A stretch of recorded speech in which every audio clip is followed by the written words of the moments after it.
Have you ever heard of Notion? Notion is part of my workflow, and it has been for about a year-ish or so.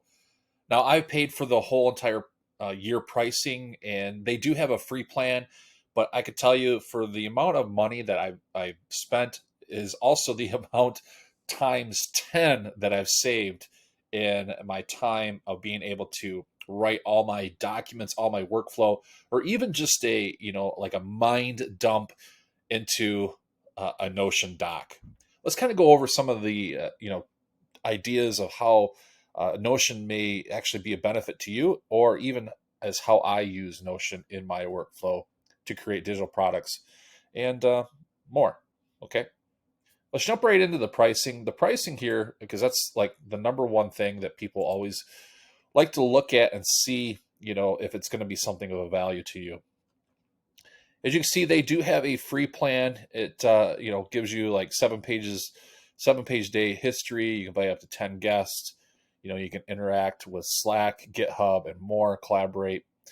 I am part of the Plus plan, which like I said, is very reasonable. I paid for the year, so I got the savings of instead of $10 a month, I'm only paying $8 a month. Now they have the other plans, which is like the business plan, the $15 if you're paying annually, and of course the enterprise plan. Now, what I do like is you get a 30-day page history, which is really great. You can upload unlimited files, as well as you have invite 100 guests. Of course, you get everything that's in the free plan. Now, just to kind of give you an overview of the difference between the free and the plus, where I am at. I can do 100, I can collaborate with it. I can give permissions to groups. One of the other things is I can sync a database, which is unlimited, which is really, really great. I can have a limited of up to 20,000 lines in the database, which I don't use much with the databases. So, I'm not concerned about that. The export the entire workspace as a PDF. This is a huge benefit, and I will probably upgrade to the business plan because I do like to export my documents from Notion into a PDF. It just makes it so much easier for me because of working with a mobile device, which typically is my phone, and I'm on the go. So, like I said, this may be something that you may want to look at. But I'm just going to go ahead and show you exactly what I do and how I do that as I am building up listings for my Creative Fabrica store, and just give you an overview, of how I might organize stuff up before I actually go live. So I'm going to go ahead and open up my Notion doc here. You can see here that I have my listing number 2. And actually, before I get too involved, I'll just show you what I do is I create just an actual page. You can do that by just coming right down here and creating a new page down at the bottom left. And that's typically what I'll do is I'll start with that. And then from there, I will create like what they call sub pages. So I'll go to my main page, which, in this case is the Creative Fabrica listing. I'll click the plus sign, which is quickly going to add a page on the inside of this main page. So it's like you have the parent and then you have the child, if you want to look at it from that standpoint. So here's the case. We'll say my first listing that I have uploaded to the Printable Guy Creative Fabrica account. My first listing, my first product. And basically what I do is, I'm listing my vintage antique handwritten recipe cards. That is what I had listed as my title. And then I just wrote a description of using vintage handwritten recipe cards in my junk journal designs. Those are keywords I'm going to be targeting, for the customer to be buying. And then I just wrote, some basic text here. And I'll actually show you an example of what I do using Notion and another little add-on that they have, which is part of their alpha program, I believe. But if you don't get it, let's say you take and sign up for Notion and you don't get this other little add-on tool, which I'm going to show you and you're going to be very impressed with, just be patient, ask about it, send some help questions, send some, pre-qualification type of information, questions and stuff to Notion support, and they can definitely guide you where you need to be. So let's go ahead and skip back here.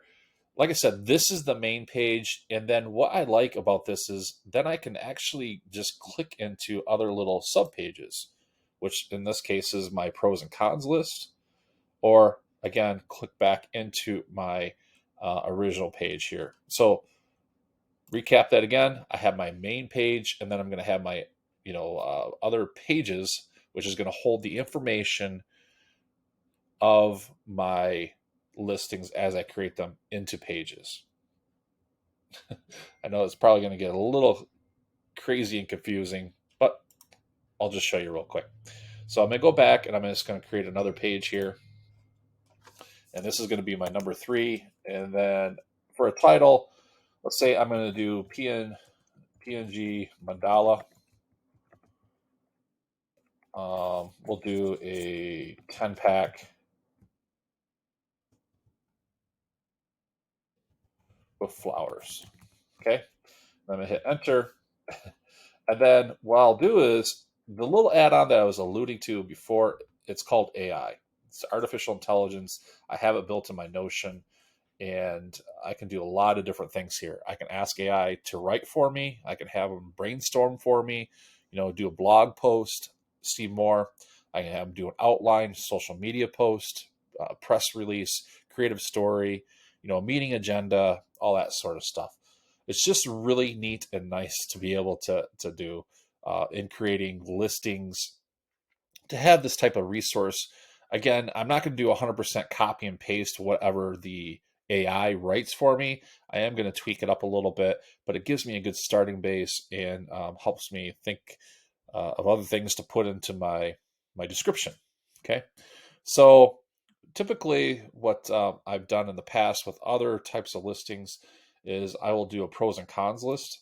So it says write a pro and con list about, and then I'll just take this title and I'll paste it in there.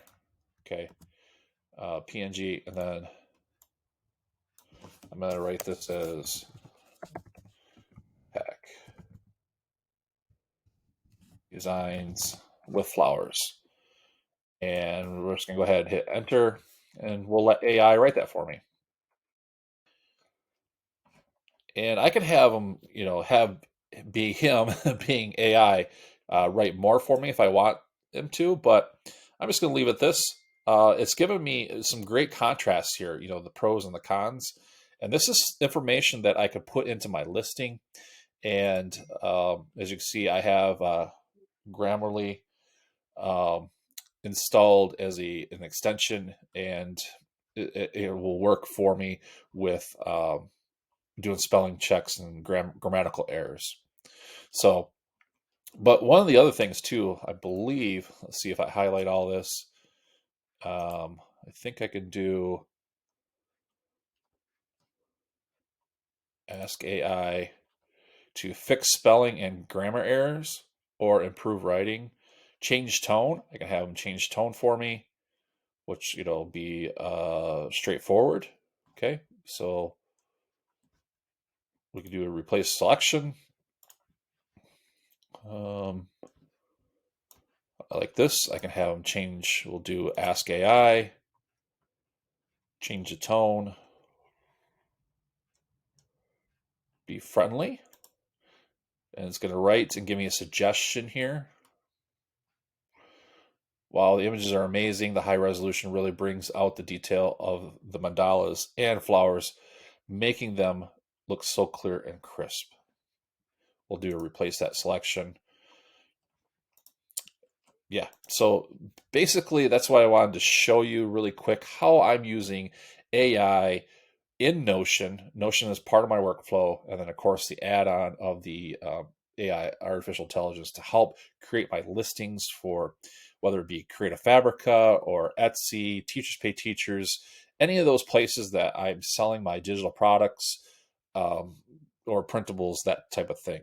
I also use this to write different types of information for like even my books, my newsletters, my emails, and so forth. So take a look at Notion. If you got any questions about how I work this in, I'd love to tell you more about it. And of course, I will be sharing this, how I'm using this to help maybe give you some idea of where you could, incorporate this into your workflow so that way you could sell more digital products and services. So hope you have a great day, and I look forward to speaking to you again very soon.